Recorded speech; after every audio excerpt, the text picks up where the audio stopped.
Hello students, I am Mohammad Hussain from Don Bosco School. Welcome to online classes. Today I will explain relations and function, and this topic for class 12th students, and this is the chapter first, right? सबसे पहले हम लोग इस chapter में relation and function में सबसे पहले हम लोग जानेंगे कि रिलेशन क्या होता है, राइट। फिर उसके बाद रिलेशन के बाद फिर हम लोग जानेंगे कि डोमेन, कोडोमेन,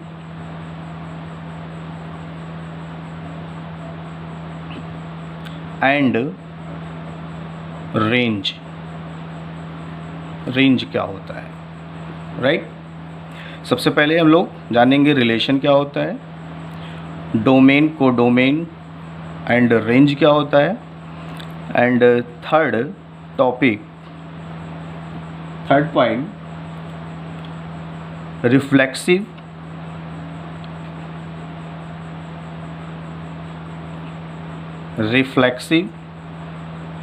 सिमेट्रिक एंड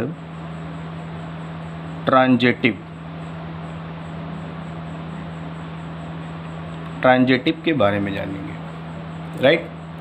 ये 3 टॉपिक है। इन्हीं 3 टॉपिक के बारे में आज हम लोग क्या करेंगे, डिस्कस करेंगे, ठीक है। और इन 3 टॉपिक से रिलेटेड बोर्ड एग्जामिनेशन में कम से कम 4 मार्क्स के क्वेश्चन आते हैं, ठीक है। बहुत सिंपल है, बहुत इजी है, ठीक है। इसमें कोई बहुत ज़्यादा टफ टॉपिक नहीं है कि ये आपसे हो नहीं पाएगा। बहुत सिंपल वे में हम आपको समझाएंगे कि रिलेशन क्या होता है, डोमेन क्या होता है, कोडोमेन क्या होता है, रेंज क्या होता है, रिफ्लेक्सिव क्या होता है, सिमेट्रिक क्या होता है और ट्रांजिटिव क्या होता है, राइट। सबसे पहले हम लोग बात करते हैं रिलेशन की,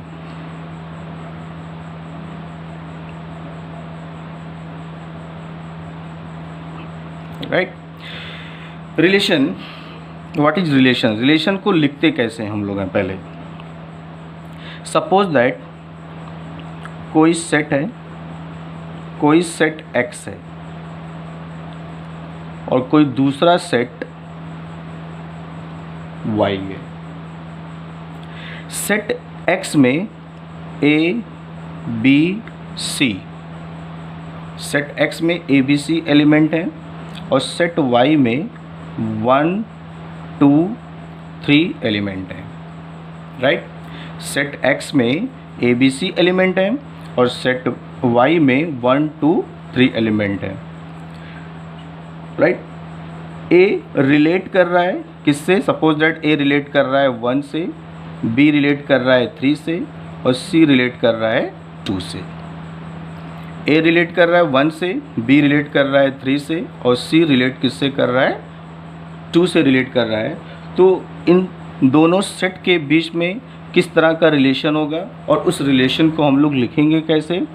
तो R लिखेंगे कैसे? R means relation. इस R मीन्स क्या हो गया? रिलेशन। अब ये रिलेशन सेट X और सेट Y में किस तरह से है? तो R equal to curly bracket. अब देखिए, ये जो A है ये किससे रिलेट कर रहा है? 1 से रिलेट कर रहा है, तो इसको हम लोग क्या लिखेंगे? A कॉमा 1 से, ऑर्डर पेयर में। B किससे रिलेट कर रहा है? 3 से, तो इसको हम लोग क्या लिखेंगे? B comma 3। C किससे रिलेट कर रहा है? 2 से, तो C comma 2 curly bracket close. A किस सेट का एलिमेंट है? A सेट X का एलिमेंट है और 1 सेट Y का एलिमेंट है। इस तरह से A और 1 के बीच में रिलेशन क्या है? A कॉमा 1 है। इसी तरह से B एलिमेंट किस सेट का है? X सेट का है और 3 किस सेट का एलिमेंट है? Y सेट का एलिमेंट है। तो B और 3 के बीच में रिलेशन कैसा है? B comma 3। इसी तरह से C रिलेट कर रहा है 2 से। C is the element of set X and 2 is the element of set y, so we can write c, 2 और c और 2 के बीच में इस तरह से रिलेशन लिखा जाएगा। तो ये पूरा क्या है, एक रिलेशन है कि रिलेशन को कैसे लिखा जाए, रिलेशन को कैसे लिखा जाए।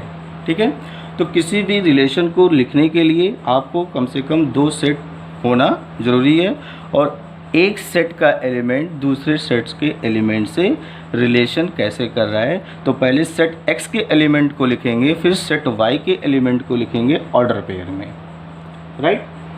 उसके बाद नेक्स्ट आपका क्या है, डोमेन, कोडोमेन एंड रेंज। ये आपका फर्स्ट हो गया। सेकंड आपका है डोमेन,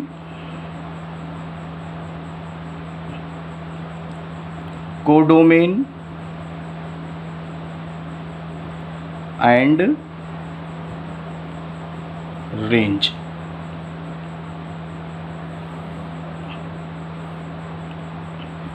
इसके बारे में हम लोग जानेंगे।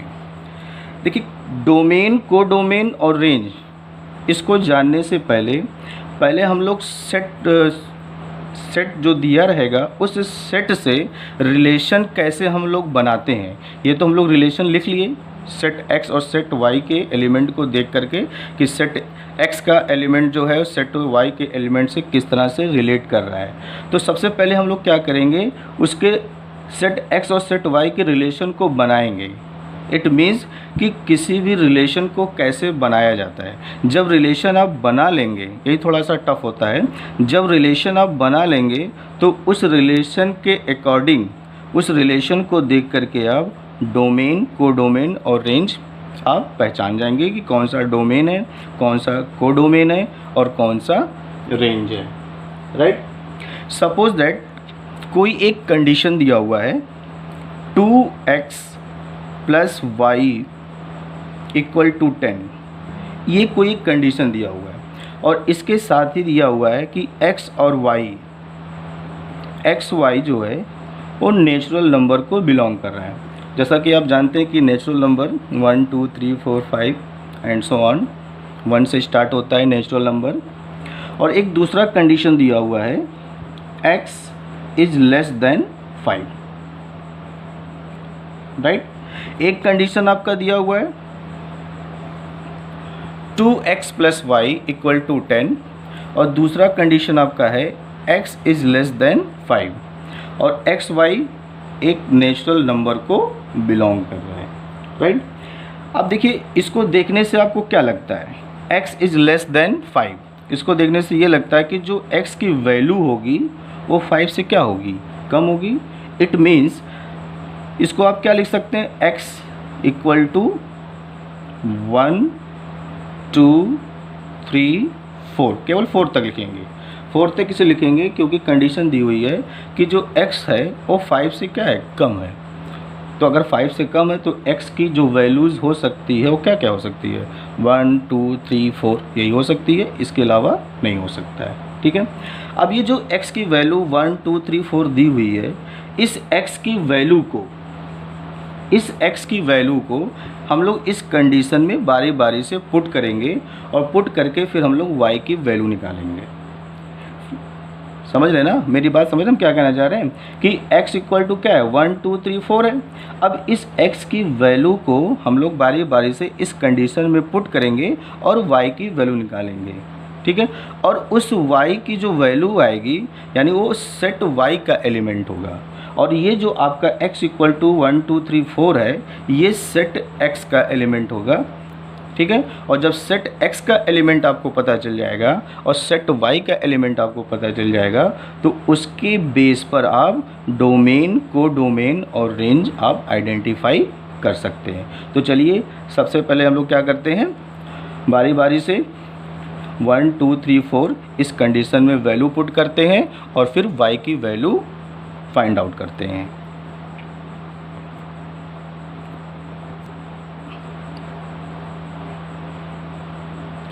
तो हम लोगों का कंडीशन क्या था, 2x plus Y equal to 10, x y belongs to natural number, y belongs to natural number, x y belongs to natural number, and next condition क्या था, x इज़ लेस देन 5। तो अगर x इज़ लेस देन 5 है तो x की क्या क्या value हो सकती है, x की वैल्यू आपकी हो सकती है 1 2 3 4, ये आपकी x की वैल्यू हो सकती है, राइट। अब इस x की वैल्यू को बारी बारी से में इस कंडीशन में पुट करिए। First, if x equal to 1, x equal to 1 इसमें पुट करना है। जब x इक्वल टू 1 पुट करेंगे तो क्या आएगा, 2 into 1 plus Y equal to 10 is implies that y equal to 10, 2 1 जा 2 minus 2 and this is equal to 8, this is equal to 8। जब आपने x की वैल्यू 1 पुट किया तो y की वैल्यू कितनी आ गई, 8 आ गया। तो इसको ऑर्डर पेयर में क्या लिख सकते हैं, इज इम्प्लाइज दैट 1, 8, राइट। इसी तरह से इफ़ x इक्वल टू 2, जब x की वैल्यू 2 पुट करेंगे इस कंडीशन में तो y की वैल्यू क्या आएगी, 2 into 2 plus y equal to 10, then y equal to 10 minus 2 2 जा 4 minus 4 and this is equal to 6 is implies that, इसको ऑर्डर पेयर में क्या लिख सकते हैं, 2, 6। जब आपने x की वैल्यू 2 पुट किया तो y की वैल्यू कितनी आ गई, 6 आ गई, ठीक। इसी तरह से इफ़ x इक्वल टू 3, जब आप x की वैल्यू 3 पुट करेंगे इस कंडीशन में तो 2 इंटू 3 प्लस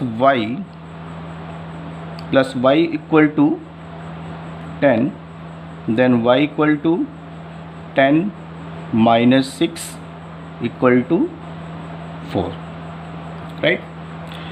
तो ऑर्डर पेयर में क्या हो जाएगा, ये 3, 4। जब आपने x की वैल्यू 3 रखा तो y की वैल्यू कितनी आ गई, y की वैल्यू कितनी आ गई, 4 आ गई। तो ऑर्डर पेयर में क्या हो सकता है, ये 3, 4 हो जाएगा, right. Last, if x equal to 4, जब x इक्वल टू 4 रखेंगे तो y की वैल्यू क्या आएगी, 2 into 4 plus Y equal to 10, then y equal to 10, 2 4 जा 8 minus 8, then y equal to 2 is implies that order pair में क्या हो जाएगा, 4, 2। ऑर्डर पेयर में क्या हो गया, 4, 2 हो गया, राइट। तो स्टूडेंट्स x की वैल्यू क्या थी, 1 2 3 4 था। इस x की वैल्यू को बारी बारी से इस कंडीशन में पुट किया गया और y की वैल्यू फिर फाइंड आउट कर लिया गया, ठीक है। और जब y की वैल्यू फाइंड आउट हो गई, x की वैल्यू आपका इसके अकॉर्डिंग दिया हुआ था कि x इज़ लेस देन 5, तो हम लोग x की वैल्यू क्या ले सकते हैं, 1 2 3 4 ले सकते हैं। अच्छा स्टूडेंट्स, सपोज दैट अगर हम x इक्वल टू ये कंडीशन हटा दिया जाए, सपोज दैट ये condition x is less than 5 नहीं है। क्वेश्चन में ये भी हो सकता है कि ये जो x इज़ लेस देन 5 दिया हुआ है, आपका एग्ज़ाम में ये कंडीशन नहीं भी हो सकता है। तो अगर ये कंडीशन नहीं रहेगा तो कैसे हम लोग आइडेंटिफाई करेंगे, मतलब इस ऑर्डर पेयर को x और y की वैल्यू को कैसे आइडेंटिफाई करेंगे। सपोज दैट जैसे मान लीजिए अगर हम x इक्वल टू 5 भी पुट कर देते हैं, suppose that x equal to 5, x equal to 5 इस कंडीशन में पुट कर देते हैं। तो जब इस कंडीशन में x इक्वल टू 5 पुट कर देंगे तो देखिए y की वैल्यू क्या आती है, तो 2 into 5 plus Y equal to 10, तो y इक्वल टू 10, 2 5 जा 10, 10 माइनस 10 इक्वल टू 0। जब आपने x की वैल्यू 5 पुट किया तो y की वैल्यू क्या आ गई, ज़ीरो आ गई, और जब y की वैल्यू ज़ीरो आ जाएगी तो क्या ये y की वैल्यू ज़ीरो हो सकती है? जैसा कि कंडीशन क्या दिया था कि y belongs to natural number, और जब y belongs to natural number होगा तो क्या y की वैल्यू ज़ीरो हो सकती है? y की वैल्यू ज़ीरो नहीं हो सकती है, इसलिए हम लोग x इक्वल टू 5 नहीं ले सकते और y ज़ीरो नहीं हो सकता, क्योंकि y क्या है आपका एक नेचुरल नंबर है। तो x इक्वल टू 5 हम लोग क्या कर सकते हैं, इसको नहीं लेंगे। इसलिए कंडीशन यहाँ पे दिया हुआ था कि x is less than 5, x की जो भी वैल्यू होगी वो 5 से क्या होगी, कम होगी, तभी इस कंडीशन को सेटिस्फाई करेगा, अदरवाइज़ नहीं करेगा। तो ऑर्डर पेयर में आपका क्या क्या आ गया, 1,8 आ गया, 2,6 आ गया, 3,4 आ गया एंड 4,2 आ गया। तो अब हम लोग इसको देखते हुए कैसे रिलेशन लिखेंगे, ठीक है। तो अब हम लोग क्या करेंगे, रिलेशन लिखेंगे कि कैसे इसको रिलेशन में लिखा जाए। तो रिलेशन रिलेशन क्या हो जाएगा आपका, R relation, R for relation. तो आर इक्वल टू क्या हो सकता है, क्या क्या आया था ऑर्डर पेयर में, जब x की वैल्यू 1 लिया गया था तो आया था 1,8, सेकेंड आया था 2,6, थर्ड आया था 3,4 और लास्ट आया था 4,2। ये आपका रिलेशन था, राइट। अब इस रिलेशन को देख करके आपको डोमेन, कोडोमेन और रेंज आपको बताना है, ठीक है। देखिए डोमेन, कोडोमेन और रेंज कैसे आपको बताएंगे स्टूडेंट। जो ये रिलेशन लिखा हुआ है, ये जो 1 है ये किस सेट का एलिमेंट है, ये x सेट का एलिमेंट है, और 8 जो है ये y सेट का एलिमेंट है, 2 जो है ये x सेट का एलिमेंट है, और 6 जो है ये y का एलिमेंट है। यानी जो पहला एलिमेंट है वो x का है और दूसरा जो एलिमेंट है वो आपका y का है, ठीक है। तो इसको हम लोग क्या इस तरह से लिख सकते हैं कि नहीं लिख सकते, बताइए आप लोग। ये सेट x है और ये सेट आपका y है, ठीक। अब सेट x में कौन कौन सा एलिमेंट है, 1 2 3 4, यही तो है, 1 2 3 4। और सेट y में कौन कौन सा एलिमेंट है, 8 8 6 4 2, ठीक। सेट x का एलिमेंट हो गया, सेट y का एलिमेंट इस तरह से हम लोग लिख सकते हैं, राइट। अब ये जो 1 है ये किससे रिलेट कर रहा था, किससे इसका मैपिंग हो रहा था, 8 से 2 का, 6 से 3 का, 4 से 4 का, 2 से, इस तरह से मैपिंग हो रहा था, ठीक है। तो जो सेट x का एलिमेंट है, जो सेट x का एलिमेंट है 1 2 3 4, ये आपका क्या है, ये आपका डोमेन है। ये आपका क्या होगा, डोमेन होगा। और जो सेट y का एलिमेंट है 8 6 4 2, ये आपका क्या है, ये आपका रेंज है। तो ये डोमेन हो गया, सेट x का एलिमेंट आपका क्या हो गया, डोमेन हो गया, और सेट y का एलिमेंट आपका क्या हो गया, रेंज हो गया। तो कोडोमेन क्या होगा, अब कोडोमेन के लिए आपका कंडीशन दिया हुआ था कि जो कंडीशन था 2x plus y equal to 10 और x y belongs to n, ठीक है। अब इसी कंडीशन से हम लोग क्या करेंगे, कोडोमेन फाइंड आउट करेंगे। ये जो y है, ध्यान से देखिएगा, ये जो y है ये किसको बिलोंग कर रहा है, नेचुरल नंबर को बिलोंग कर रहा है। ये जो y है ये किसको बिलोंग कर रहा है, नेचुरल नंबर को बिलोंग कर रहा है, ठीक है। तो अगर ये जो y नेचुरल नंबर को बिलोंग कर रहा है, यानी y की जो वैल्यू है जो नेचुरल नंबर को बिलोंग कर रहा है, वही आपका क्या है, कोडोमेन है। यानी कि 8 6 4 2 आपका क्या हो जाएगा, कोडोमेन हो जाएगा।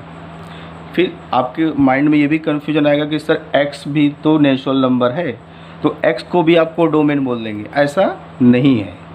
x आपका कोडोमेन नहीं है, x आपका क्या है, डोमेन है। देखिए सपोज दैट अगर हम इसमें कोई दूसरा एलिमेंट डाल दे रहे हैं, सपोज दैट हम इसमें डाल दे रहे हैं d और इसमें कोई दूसरा एलिमेंट डाल दे रहे हैं e, ठीक है। तो जो ये 1 2 3 4 है, ये जो 1 2 3 4 है, ये सेट y के एक एक एलिमेंट से क्या कर रहा है, मैपिंग कर रहा है। तो जो मैपिंग करेगा वही आपका क्या होगा, डोमेन होगा, ठीक है। लेकिन अगर ये d है, ये जो आपका d है, ये इसके साथ मैपिंग नहीं कर रहा है, ठीक है, तो ये डोमेन हो गया। लेकिन 8 6 4 2 और ये जो आपका e है, अब e तो किसी के साथ मैप नहीं कर रहा है, ठीक है। ध्यान से देखिएगा, थोड़ा सा टिपिकल है लेकिन समझ में आ जाएगा।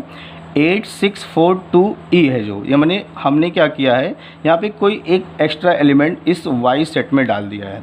लेकिन ये y सेट का जो ये e एलिमेंट है, ये किसी से बिलोंग नहीं कर रहा है।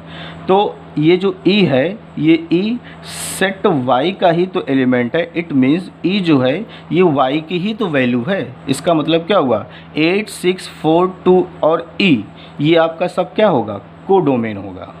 लेकिन 8 6 4 2 ये केवल आपका क्या होगा, रेंज होगा। ओवरऑल कहने का मतलब ये है कि जो सेट x का एलिमेंट है और जो सेट y का एलिमेंट है, जो एक दूसरे से मैपिंग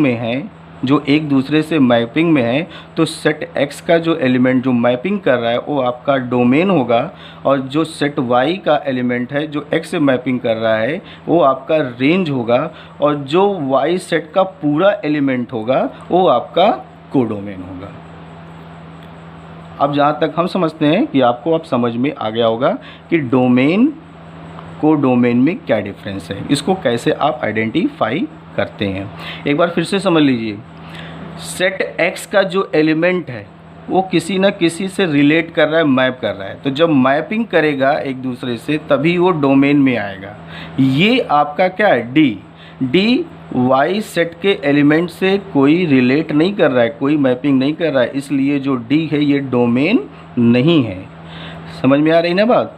लेकिन 8 6 4 2 और e यानी ये पूरा आपका क्या है, सेट y के एलिमेंट्स हैं। इट मीन्स y की वैल्यूज़ है, इसलिए ये पूरा का पूरा एलिमेंट आपका कोडोमेन है। लेकिन 8 6 4 2 इतना केवल आपका क्या है, रेंज है। इतना आपका केवल क्या है, रेंज है, राइट। तो students, I hope you are understanding. And next topic हमारा क्या था, नेक्स्ट टॉपिक था आपका रिफ्लेक्सिव, कि रिफ्लेक्सिव क्या होता है।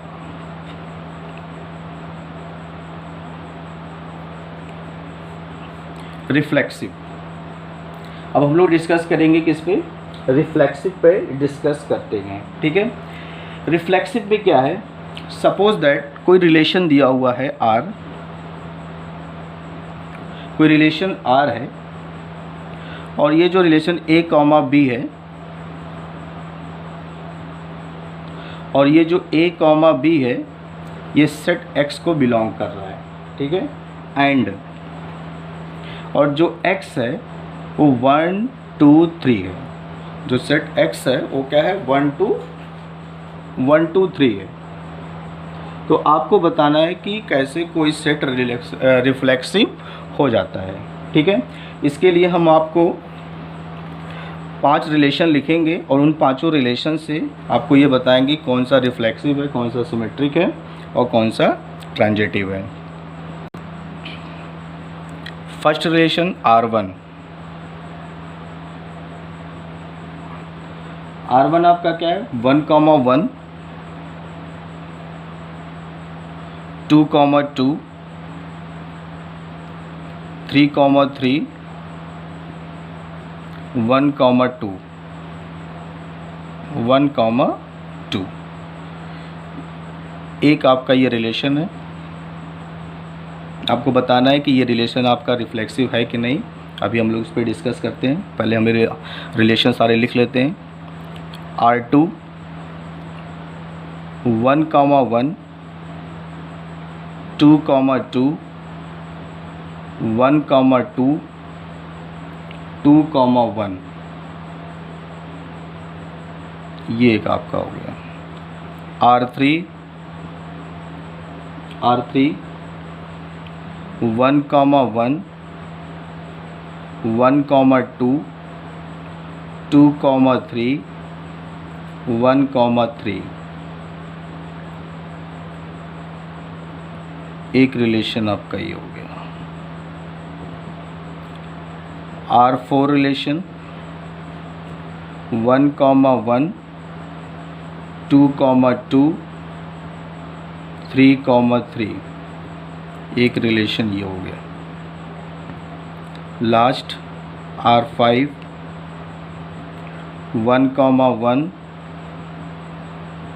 2,2, 3,3, 1,2, 2,1, 1,3 एंड 3,1, एक रिलेशन आपका ये हो गया। ठीक है, अब इस 5 रिलेशन से हम लोग जानेंगे कि कौन सा इस पर रिफ्लेक्सिव है, कौन सा सिमेट्रिक है और कौन सा ट्रांजिटिव है। राइट, सबसे पहले अभी हमने आपको बताया था कि जो यहाँ पे R रिलेशन है, R वो A, B के फॉर्म में है इस तरह से, और जो AB है ये बिलोंग्स कर रहा है किसको, X सेट को बिलोंग्स कर रहा है। और जो सेट आपका A है, सेट आपका जो X है, वो सेट आपका X में कौन कौन सा एलिमेंट है, 1, 2, 3। सेट X में ये 3 एलिमेंट हैं आपके। ठीक है, ये 3 एलिमेंट हैं। अब आपको इसमें ये बताना है कि कौन सा इसमें रिफ्लेक्सिव है, कौन सा रिफ्लेक्सिव नहीं है। ठीक है, देखिए A, B कोई रिलेशन है और AB जो है वो X को बिलोंग कर रहा है। ठीक है, यानी ये जो A की वैल्यू है ये 1 भी हो सकती है, A की वैल्यू 2 भी हो सकती है, A की वैल्यू 3 भी हो सकती है। इसी तरह से B की वैल्यू 1 हो सकती है, B की वैल्यू 2 हो सकती है, B की वैल्यू 3 हो सकती है। ठीक है, अब यहाँ पे देखिए ये आपका A है, तो A की वैल्यू 1 हो सकती है और B की वैल्यू भी 1 हो सकती है और A की वैल्यू भी 1 हो सकती है। तो ये आपका A, A हो गया। इसी तरह से ये आपका क्या हो गया, A, A हो गया, ये भी आपका A, A हो गया। ठीक है, इसका मतलब क्या हुआ कि जो ये कंडीशन इसमें दिया हुआ 1, 2, 3, यानी कि A1 हो सकता है, A2 भी हो सकता है, A3 भी हो सकता है। तो क्या इस कंडीशन को ये सेटिस्फाई नहीं कर रहा है? बिल्कुल कर रहा है। तो अगर इस कंडीशन को ये सेटिस्फाई कर रहा है 1, 1, 2, 2, 3, क्योंकि A भी 2 हो सकता है, B भी 2 हो सकता है, A भी 2 हो सकता है, B भी 2 हो सकता है। ठीक है, तो अगर 1, 1, 2, 2 और 3, अगर इस तरह से कोई आपको रिलेशन मिल रहा है तो समझ जाइएगा कि ये आपका क्या है, ये आपका रिफ्लेक्सिव है। ये आपका क्या है, रिफ्लेक्सिव है। ठीक है, बात समझ में आ गई?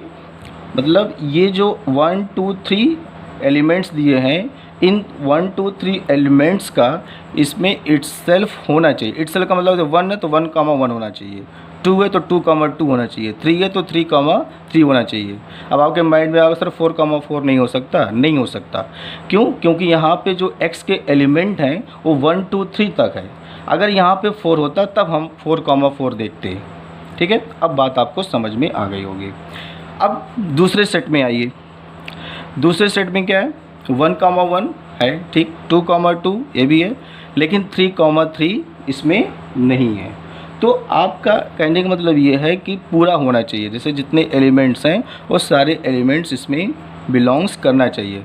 1, 1 तो है, 2, 2 तो है, लेकिन इसमें 3, 3 नहीं है, इसलिए ये आपका रिफ्लेक्सिव नहीं है। ये आपका क्या है, नॉट रिफ्लेक्सिव। ये आपका रिफ्लेक्सिव नहीं है। तो अगर ये आपका रिफ्लेक्सिव नहीं है तो रीज़न क्या देंगे?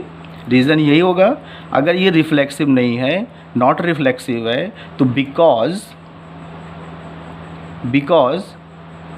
1,1 and 2,2 belongs to R2, यानी 1,1 2,2 R2 में बिलोंग्स कर रहा है, बट 3,3 ये R2 में बिलोंग्स नहीं कर रहा है, तो इसको ये बिलोंग्स का साइन होता है। 3,3 does not belongs to does not belongs to R2, right. इसका मतलब ये आपका रिफ्लेक्सिव नहीं है, राइट। इसी तरह से थर्ड वाले में 1,1 है लेकिन 2,2 नहीं है, 3,3 भी नहीं है, इसलिए ये भी आपका रिफ्लेक्सिव नहीं होगा। और लिखेंगे कैसे इसको? 1,1 belongs to R3 but 2,2 and 3,3 does not belongs to R3, so it is not reflexive। बात समझ में आ गई? जो भी इसमें एलिमेंट्स होगा वो एलिमेंट्स उस रिलेशन में एग्जिस्ट करना चाहिए। अगर एग्जिस्ट नहीं कर रहा है तो आपका वो रिफ्लेक्सिव नहीं होगा, राइट। R4 के बारे में क्या है? 1,1 भी है, 2,2 भी है, 3,3 भी है। इसका मतलब ये आपका क्या है? ये आपका रिफ्लेक्सिव है, राइट। ये आपका क्या हो गया? रिफ्लेक्सिव हो गया। उसके बाद फिर 5 पे आइए। 5 आपका रिफ्लेक्सिव है कि नहीं है? देखिए 1,1 है, 2,2 है, 3,3 है, तो अगर ये आपका इसको बैलेंस कर रहा है, इसको सेटिस्फाई कर रहा है, इसका मतलब ये भी आपका क्या है? रिफ्लेक्सिव है। अब आपको रिफ्लेक्सिव के बारे में समझ में आ गया होगा कि कोई अगर रिलेशन दिया है तो उस रिलेशन को कैसे वो आपका रिफ्लेक्सिव होगा, ठीक है। अब उसके बाद नेक्स्ट टॉपिक क्या आता है? नेक्स्ट टॉपिक आता है आपका सिमेट्रिक, ठीक है। तो पहले एक मिनट, सिमेट्रिक को जानने से पहले, तो अगर ये सब आपका रिफ्लेक्सिव हो गया है तो रिफ्लेक्सिव की कंडीशन आप क्या लिख सकते हैं? रिफ्लेक्सिव की कंडीशन क्या लिख सकते हैं? रिफ्लेक्सिव कंडीशन ये होगा, ऑल यानी सभी A,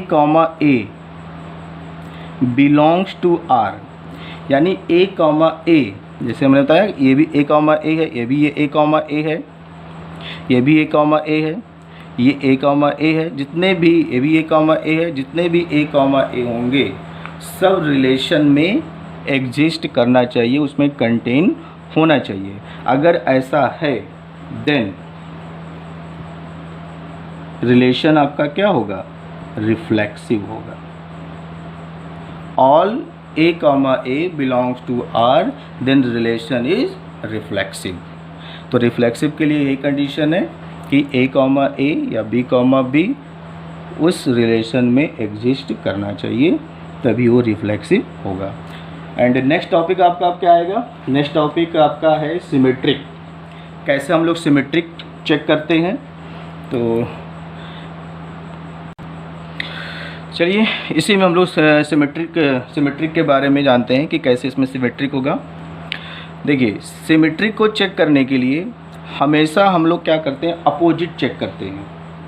जैसे ये रिलेशन है तो रिलेशन 1,1 है, तो 1,1 का अपोजिट क्या होगा? अपोजिट का मतलब कि ये जो y की वैल्यू है वो x की जगह पे हो और x की वैल्यू क्या y की जगह पे हो, और उस रिलेशन में एग्जिस्ट करना चाहिए, कंटेन होना चाहिए।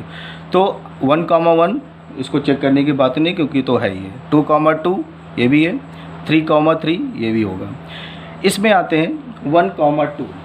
क्या 1,2 का अपोजिट, क्या 1,2 का अपोजिट 2,1 इस रिलेशन में है? अगर 1,2 का अपोजिट 2,1 इस रिलेशन में होगा, यानी R1 रिलेशन में होगा, तब आपका R1 रिलेशन सिमेट्रिक होगा, अदरवाइज सिमेट्रिक नहीं होगा। बात समझ गए?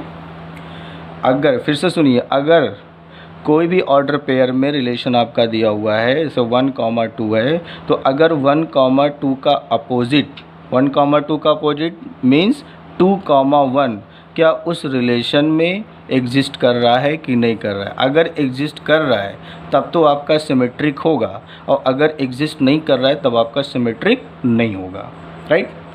तो 1, 2 है, और 1, 2 का अपोजिट क्या होगा, 2, 1। क्या इस रिलेशन में है, नहीं है, इसका मतलब ये आपका सिमेट्रिक नहीं है। तो इसको लिखेंगे कैसे, इसको लिखा कैसे जाए, देखिए 1,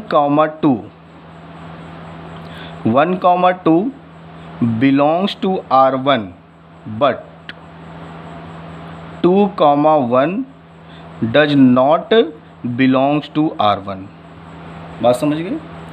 1, 2 R1 को बिलोंग्स कर रहा है, लेकिन 2, 1 यानी इसका अपोजिट R1 को बिलोंग नहीं कर रहा है, सो इट इज़ नॉट सिमेट्रिक। बात समझ गए। दूसरे पे आते हैं, 1, 1 इसको चेक नहीं करना है, ये तो ऑलरेडी है। 2, 2 इसको भी नहीं चेक करना है, भी ऑलरेडी है। 1, 2 एंड 2, 1 क्या ये आपका सिमेट्रिक है। देखिए 1, 2 है, तो 1, 2 का अपोजिट क्या होगा, 2, 1 है, यानी इसका अपोजिट आपको यहाँ पे मिल रहा है। इसका मतलब R2 रिलेशन आपका क्या है, R2 रिलेशन आपका सिमेट्रिक है। लिखा कैसे जाए, इसी तरह से आपको लिखना है 1, 2 belongs to R2, 1, 2 belongs to R2 and also 2, 1 belongs to R2, so it is a symmetric। बात समझ गए। तीसरा आपका क्या है, R3 है। चलिए R3 हम इस पे लिखते हैं, उस पर कुछ ज़्यादा कंजेस्टेड हो गया था। R3 रिलेशन आपका क्या था, R3 रिलेशन आपका था 1, 1, 2 2, 3 एंड 1, 3। ये आपका R3 रिलेशन था, ठीक है। और R3 आपका सिमेट्रिक है कि नहीं है ये आपको जानना है, ठीक है। 1, 1 इसको चेक ही नहीं करना है, क्योंकि इसका अपोजिट 1, 1 ही होगा।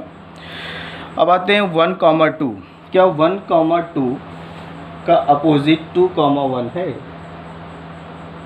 नहीं है। 1, 2 का अपोजिट क्या 2, 1 है, इसमें नहीं है। इसका मतलब क्या ये आपका सिमेट्रिक होगा, नहीं, ये आपका सिमेट्रिक नहीं होगा, because 1, 2 belongs to R3 but 2, 1 does not belongs to R3, right.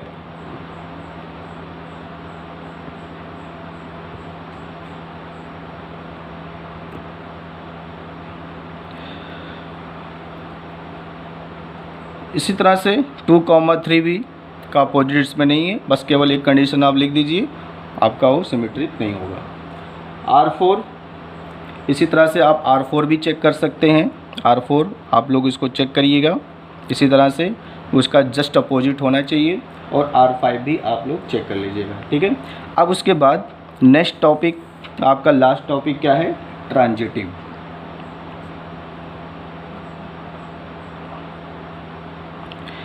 ये थोड़ा समझने वाली टॉपिक है, थोड़ा ध्यान दीजिएगा इस पर, बहुत अच्छा टॉपिक है ये ट्रांजिटिव।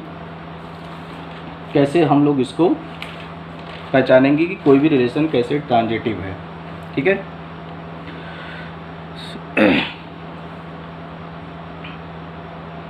सबसे पहले हम लोग रिलेशन लिखते हैं R1। R1 आपका क्या था, 1, 1, 2 2, 3 1, 3। ये आपका क्या है, R1 रिलेशन है।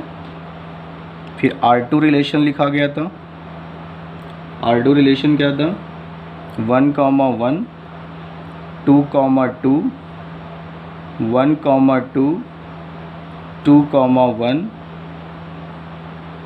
हो गया। R3 आपका क्या था, R3 था 1, 1 1, 2 2, 3 1,3 ये हो गया। R4 आपका क्या था 1,1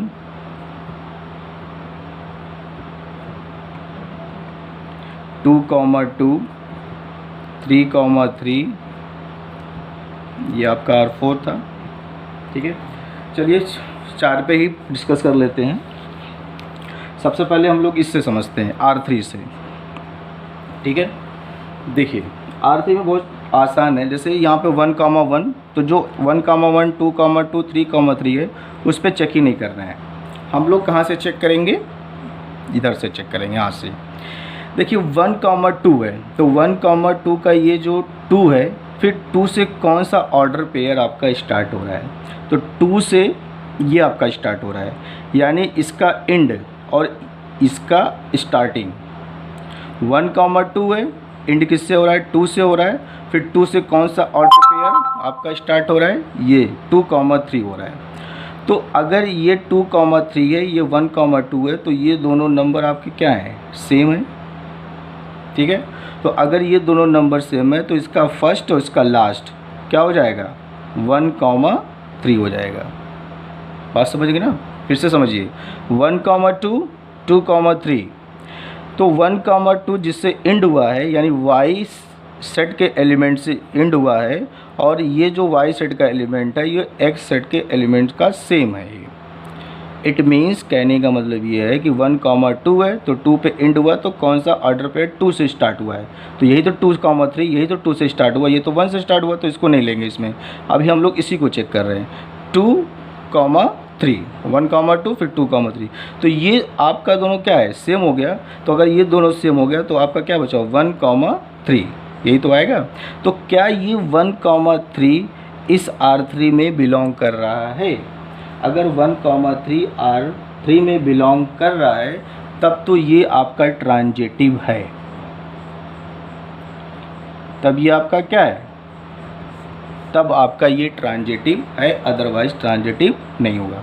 कहने का मतलब कि जिससे एंड हो रहा है और जिससे एंड हो रहा है फिर उसी से अगर दूसरा ऑर्डर पेयर आपका स्टार्ट हो रहा है, और स्टार्ट होने पर जो दूसरा आपका एक नया ऑर्डर पेयर बनेगा, वो ऑर्डर पेयर उस रिलेशन में मौजूद होना चाहिए।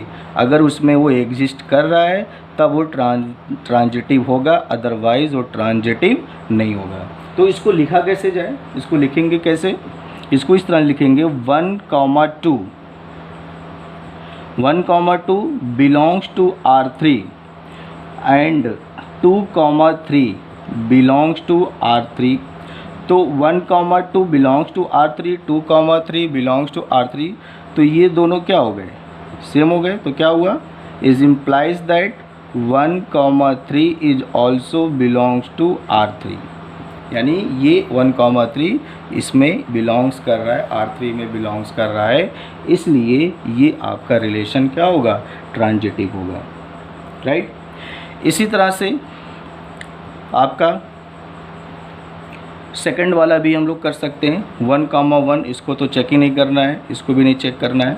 1,2 तो 1,2 का इसका एंड और 2,1 ये 2 से एंड हो रहा है और ये 2 से स्टार्ट हो रहा है, तो ये दोनों आपका क्या हो गया, सेम हो गया। तो आपका क्या बनेगा 1,1, और 1,1 देखिए ये आपका इस रिलेशन में पहले से ही प्रेजेंट है।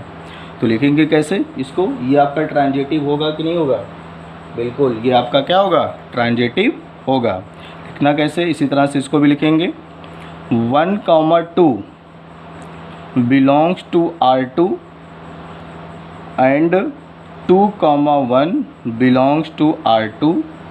अब ये दोनों आपके क्या हो गए, सेम हो गए, is implies that 1,1 is also belongs to R2, so it is a transitive. बात समझ गए। तो ट्रांजिटिव में कुछ आपको करना नहीं है, बहुत सिंपल है। ठीक है, जिससे एंड हो रहा है अगर उससे स्टार्ट हो रहा है, दोनों सेम मिल रहा है, और मिलने के बाद फिर दूसरा ऑर्डर पेयर उस रिलेशन में एग्जिस्ट होना चाहिए, कंटेन होना चाहिए, तभी आपका वो ट्रांजिटिव होगा। R4 में तो आपको चेक ही नहीं करना, बहुत आसान है। 1,1 2,2 3,3 ये पहले से ही आपका क्या है, ट्रांजिटिव है। फर्स्ट वाले में देखिए 1,1 इसको नहीं चेक करना है, 1,2। फर्स्ट वाले में क्या है 1,2 है, राइट, सॉरी ये 1,2 है, ये 2,2 है, ये आपका क्या है 2,2 हो गया और 2,3 हो गया। तो इसमें आपको क्या करना है 1,2, तो 2,2 इसको नहीं चेक करना है, इसको नहीं चेक करना है, 2,3 एंड 1,3। तो क्या ये ट्रांजिटिव है?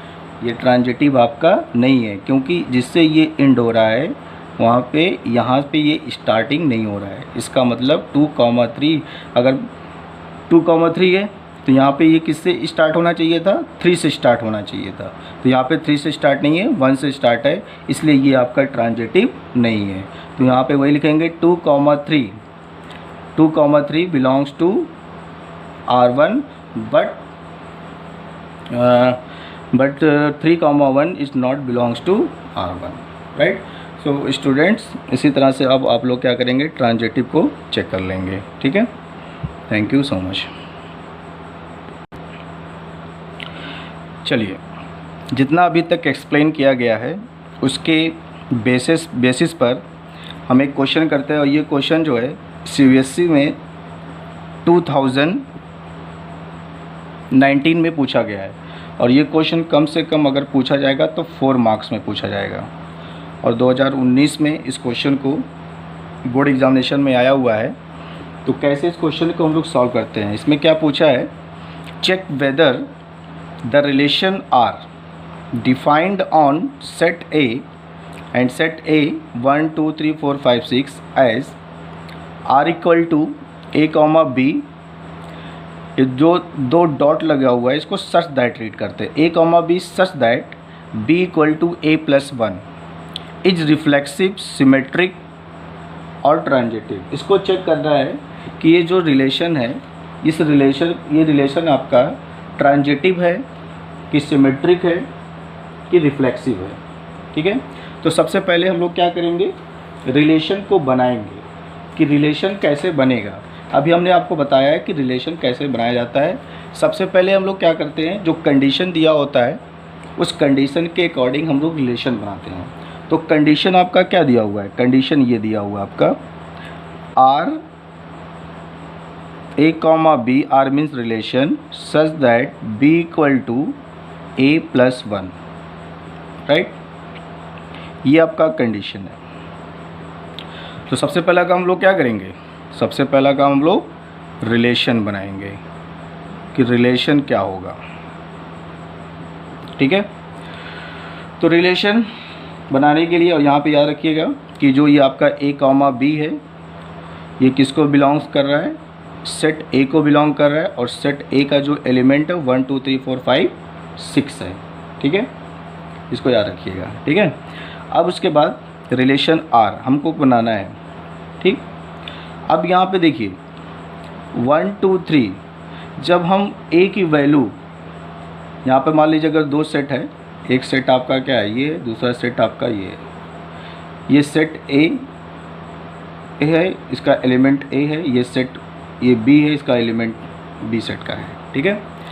अब सेट ए में कौन कौन से एलिमेंट हैं, 1 2 3 4 5, ये सेट 6 के एलिमेंट हैं, 1 2 3 4 5 6 सेट ए के एलिमेंट है।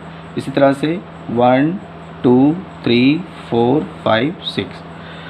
अब उसके बाद जब हम ए की वैल्यू 1 डालते हैं इस कंडीशन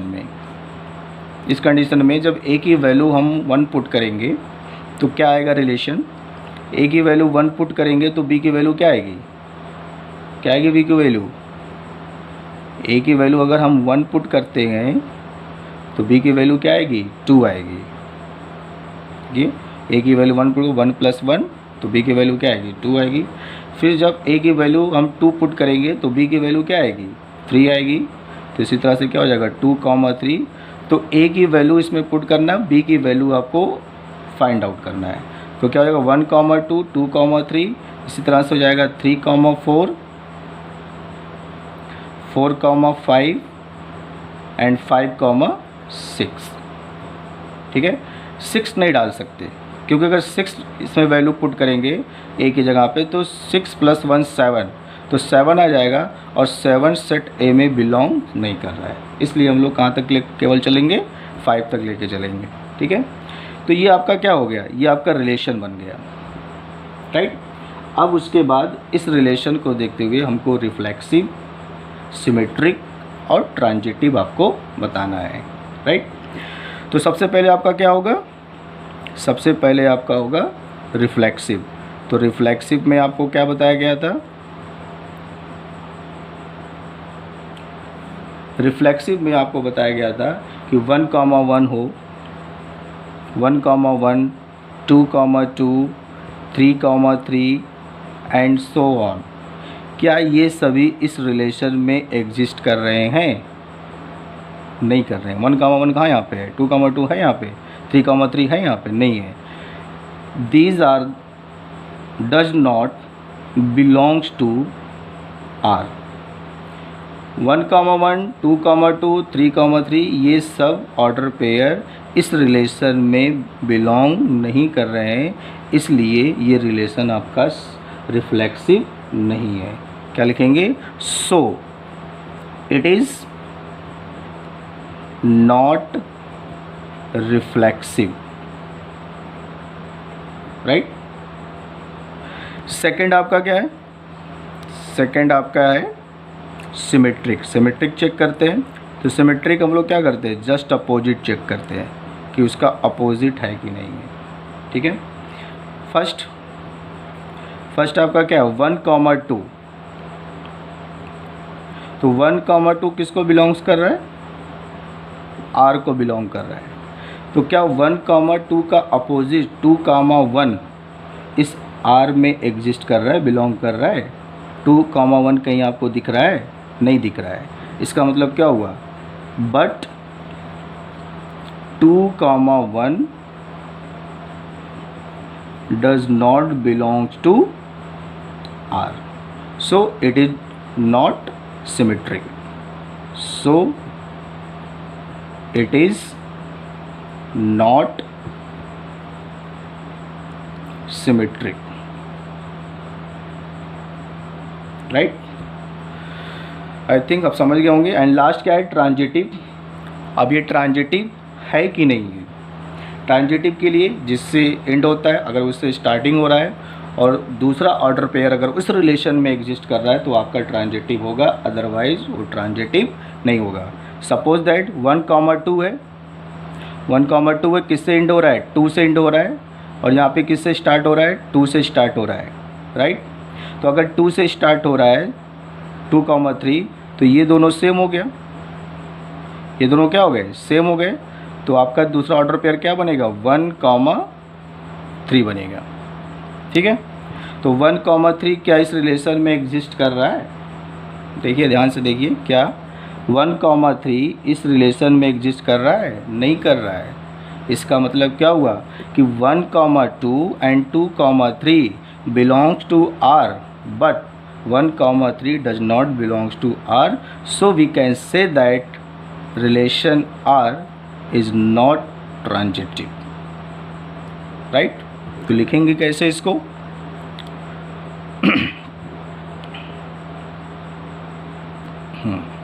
थर्ड आपका क्या है, थर्ड क्या चेक करना था, transitive.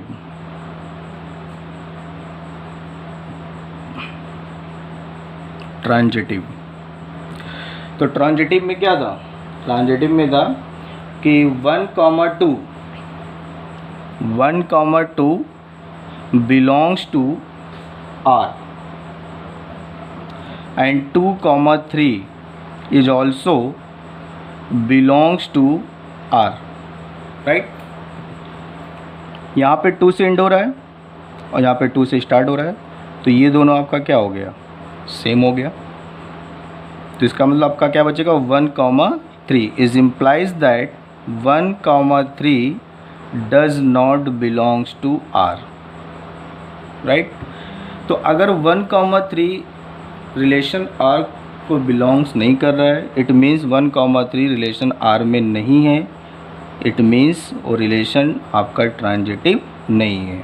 So it is not transitive,